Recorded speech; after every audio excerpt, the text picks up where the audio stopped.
ఏమని చెప్పేసి ఈ సందర్భంగా మీ అందరిని ప్రశ్నిస్తున్నా. సమాధానం లేదు, మౌనమే ఉంది. నీ మౌనానికి అర్థం కాదు. ఈరోజు దేశంలోనే మన కులస్తులకి పెద్దపీట వేసి రిజర్వేషన్ కల్పించి ఎన్నో రకాలుగా ఫస్ట్ ప్లేస్ లో మనకుంది.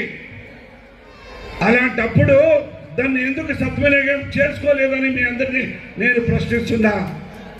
ఈ రోజులు చదువులు నేర్చుకుంటే ఫస్ట్ ప్రాధాన్యత మన ఎస్టీలకే ఉంటుంది. అలాంటిది మనం ఏం చేస్తున్నాం?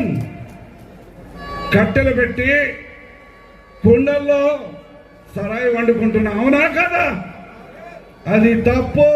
సేవలాలే తప్పు అన్నాడు కాబట్టి ఆయన ఏమి తప్పని గ్రహించాడో అది పక్కన పెట్టి మన కులస్తులందరూ కూడా మంచి మంచి చదువులు నేర్పించి భవిష్యత్తులో బావుతరానికి మన కులం పైన ఉండాలని చెప్పేసి ఈ సందర్భంగా మీ అందరికీ మనం చేసుకుంటున్నాం. కాబట్టి మన రాష్ట్రంలో ఉన్న నారా చంద్రబాబు నాయుడు పెద్ద ఆయన కూడా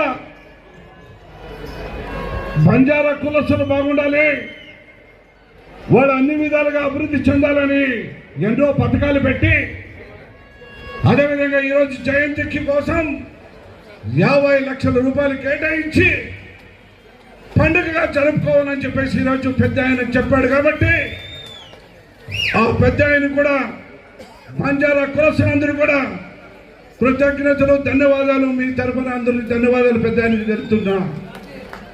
కాబట్టి అదేవిధంగా మా సత్యాన్ని చెప్పాడు, ఈ సేవకాడికి అభివృద్ధి బాటలో ఆయన వంతు కానీ నా వంతు కానీ కృషి చేస్తానని చెప్పి ఈ సందర్భంగా నేను మనవి చేస్తూ బంజారా కులస్తులందరూ కూడా ప్రతి సంవత్సరం ఇలాగే సుఖ సంతోషాలతో ఉండి ఈ సేవల జయంతి బ్రహ్మాండంగా జరుపుకోవాలని బంజారా కులస్తులు కుటుంబ సభ్యులందరూ కూడా ఇక్కడికి వచ్చిన ప్రతి ఒక్కరికి పేరు పేరున్న హృదయపూర్వక ధన్యవాదాలు తెలుపుకుంటూ సెలవు తీసుకుంటున్నా. Thank you sir.